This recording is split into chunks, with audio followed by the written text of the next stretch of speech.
गणपतये नमः। ॐ अमलामयाय नमः। ॐ अमृतांशाय नमः। ॐ जगद्वन्द्याय नमः।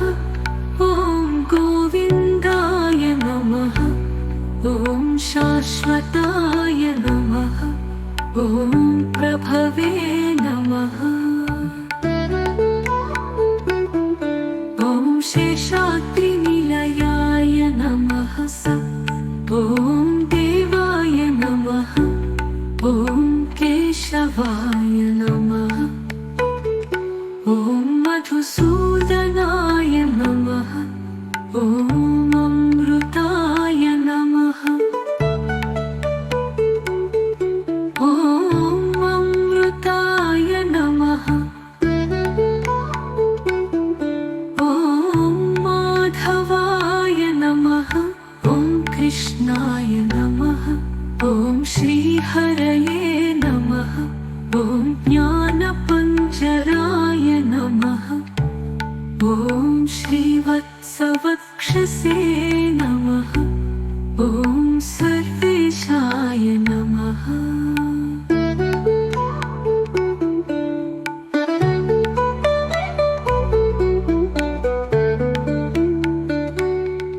ॐ गोपालाय नमः। ॐ पुरुषोत्तमाय नमः। ॐ गोपीश्वराय नमः। ॐ परञ्ज्योतिषे नमः। ॐ वैकुण्ठपतये नमः। ॐ अव्ययाय नमः। ॐ सुधातनवे नमः। ॐ यादवेन्द्राय नमः। ॐ नित्ययौवनरूपवते नमः। ॐ चतुर्वेदात्मकाय नमः। ॐ विष्णवे नमः। ॐ अच्युताय नमः। ॐ पद्मिनीप्रियाय नमः। ॐ धरापतये नमः। ॐ सुरपतये नमः। ॐ निर्मलाय नमः। ॐ बिल्वपूजिताय नमः। ॐ चतुर्भुजाय नमः। ॐ त्रिधामे नमः। त्रिगुणाश्रयाय नमः। ॐ निर्विकल्पाय नमः। ॐ निष्कलङ्काय नमः। ॐ निरान्तकाय नमः। ॐ निरञ्जनाय नमः। निराभासाय नमः। ॐ नित्यतृप्ताय नमः। ॐ निर्गुणाय नमः। ॐ निरुपद्रवाय नमः। ॐ गदाधराय नमः। ॐ शारङ्गपाणये नमः। ॐ खड्गधारिणे नमः। ॐ धनार्जनसमुत्सुकाय नमः। ॐ घनसारसन्मध्य कस्तूरी तिलकोज्ज्वलाय नमः।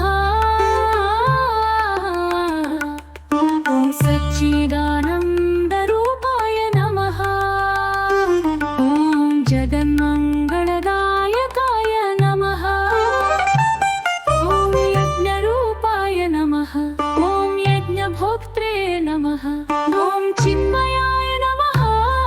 ॐ परमेश्वराय नमः सदा।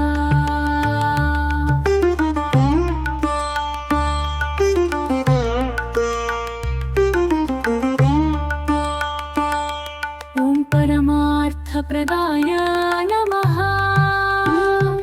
ॐ शान्ताय नमः। ॐ श्रीमते नमः।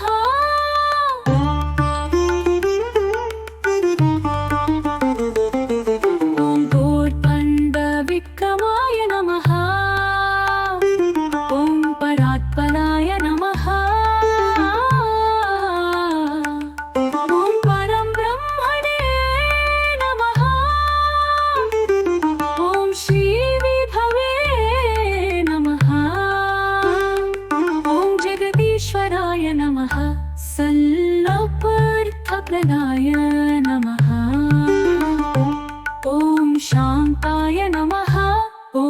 श्रीमते नमः ॐ दोर्दण्डविक्रमाय नमः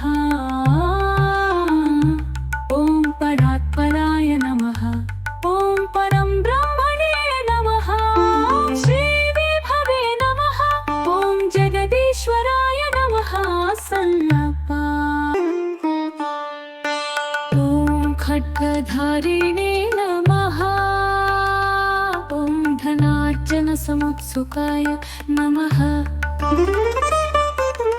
ॐ घनसारलसन्मध्य कस्तूरी तिलकोज्ज्वलाय नमः ॐ सच्चिदानन्दरूपाय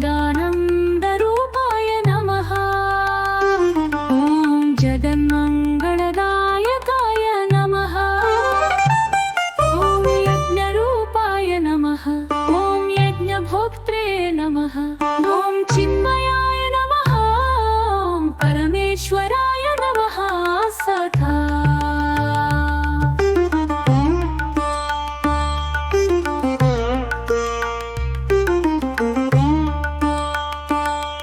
ॐ परमार्थप्रदाय नमः ॐ शान्ताय नमः ॐ श्रीमते